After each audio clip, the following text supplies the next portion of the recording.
War pet changes have been asked by the community, including hero changes and even migration tips and tricks on potentially free migration for the first home migrate. And the devs have answered with this Q&A, and I'm going to go through all of the Q&A really easily so you guys can understand what is not coming to Call of Dragons.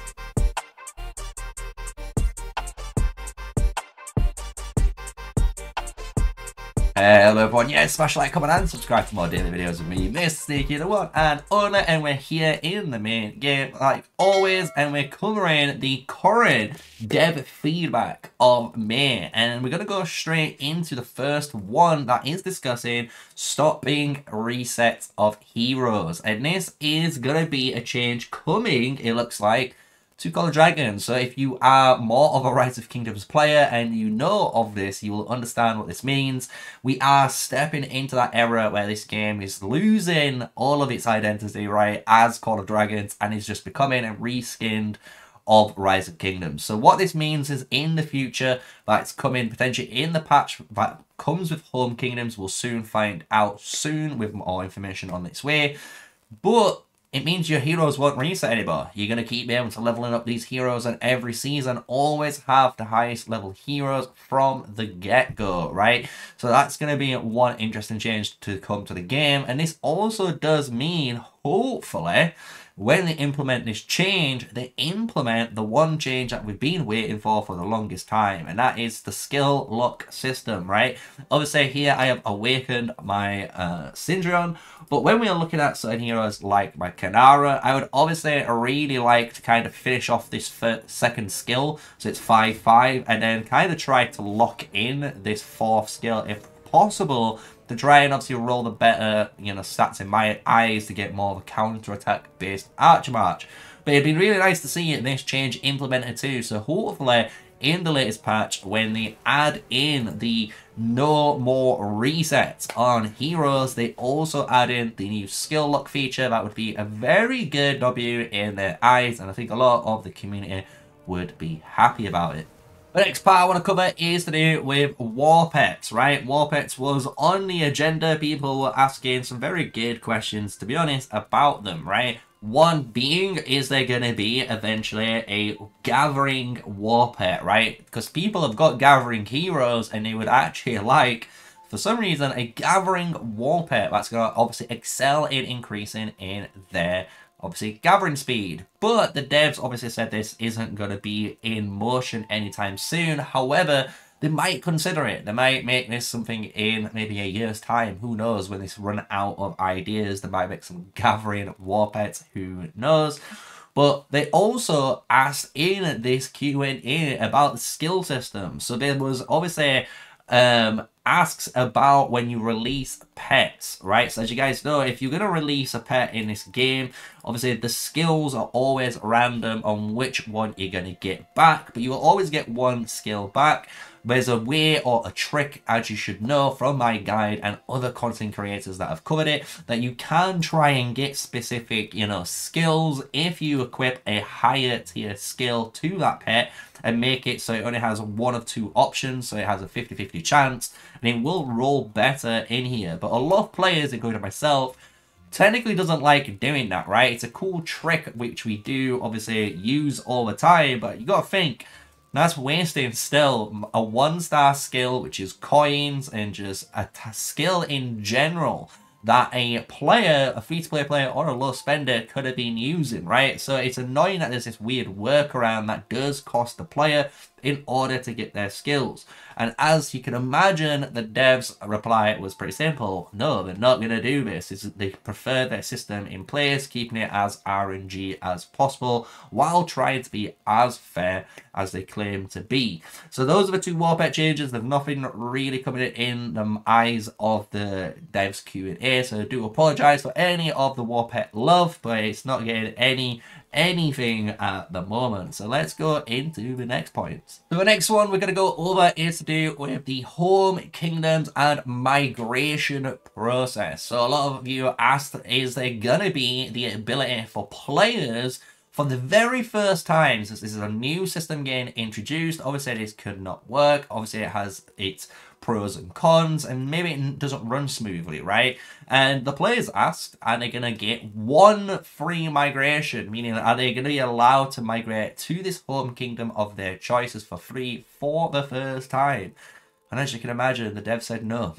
No, you're not. You're going to have to still pay. So if you are planning on migrating, you're going to have to get ready to get those passports if required for you to obviously get, if you're a really high powered account, to get into the kingdoms you want to get into. So it's going to be a really interesting one. I know a lot of players aren't happy about that and would have liked the devs to just do one thing in the favor of the players just to sort themselves out for the first time. And guess what? In the future, which will probably happen, players will migrate, you know, from another kingdom to another, and obviously they're going to have to pay for it, but it's obviously too much of a loss for the devs, so we'll move on to the final one, which I think is a very important part of this Q&A.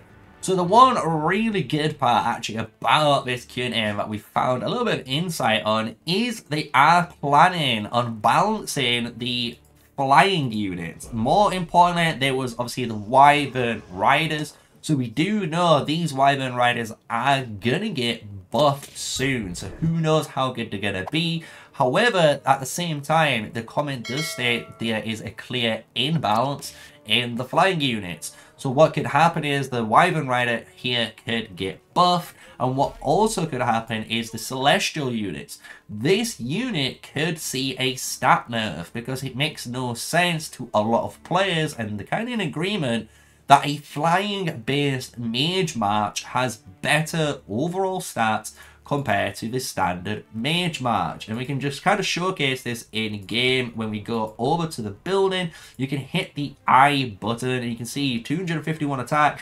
199 on that magic defense with the 132 and 167. If we go over to the Vestals here and click on the I, you've got 220, 167, 199 and 132. And the thing is, with this ability of the Celestials, you are also gaining, remember, a ramping attack buff with the Divine Will, which is insane. Increasing your magic attack for 5% as long as you're not moving, which is very easy with flying units when they have perfect, you know, maneuverability on the map comparatively to your Vestals, right, which only has the HP increase, you know, of 20% to one surrounding unit, right, because it is quite a massive HP buff, but it's only to one unit.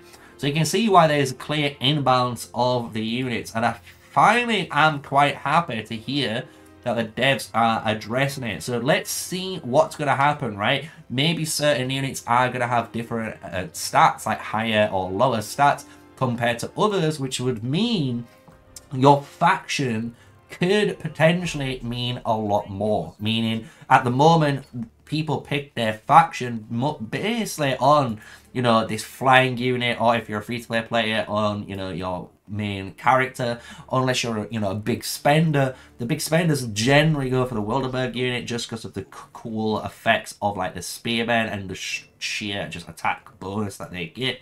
So who knows? Who knows? Maybe all of these troops might get a rejig and some might have better stats than the other. So we're going to have to keep an eye on that and see what these changes are going to be specifically to these flying units in the game. Because maybe the Forest Eagles as well might get touched. Who knows? So the next one I want to talk about is a quick one to do with the infantry. If you guys know, on my server, NASA vs. BDO, we are currently experimenting with a brand new infantry mechanic. You might have seen my video before introducing the different way of infantry works, right? Being able to just run through straight into the back line of your enemy and just cause an insane amount of damage, which kind of stops the whole point of a front line and choke points and defense in Call of Dragons, right? And a lot of people have said, can you not introduce this, right? This has been conflicted, basically, of interest from the community as well, because from the reply of the devs, they are stating the infantry, some of the players are actually liking it, well, obviously some players are not liking it. So what they're going to do is, it looks like, implement this change still to see how well it properly goes out and see the full public feedback. And obviously if you guys are not happy with that,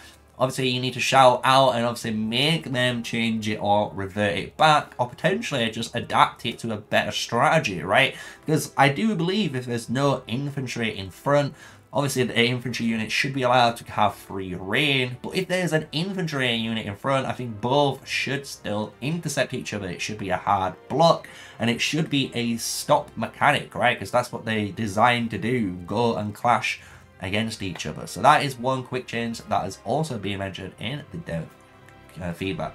So the very final points that I am going to cover in this Q&A, because these are the last important parts, and if I've missed anything, you can just check out the Q&A dev description on the official Call of Dragons Discord. If you are part of it, just hit the announcements. And it's to do with healing. So a lot of players obviously want better choice when it comes to healing, allowing them to just flip freely heal all the way instead of doing whatever this mess is currently, right? And there is a good answer, right? We do see the devs say they are working on a current system that they're going to implement, hopefully in the future, that should solve everyone's problems. Obviously we'll soon see when that gets obviously showcased later on when more information arises. But on top of that, we want to go over the Alliance Merit Store, because again, players have asked, can they just be straight up more healing in the store? So more maybe times to actually get healing. Because you can see even for me right now, I only have this 120k and everything else is no healing, which is just horrible, absolutely horrible when I'm trying to get free healing and trying to, you know, actually use that mechanic to its full advantage.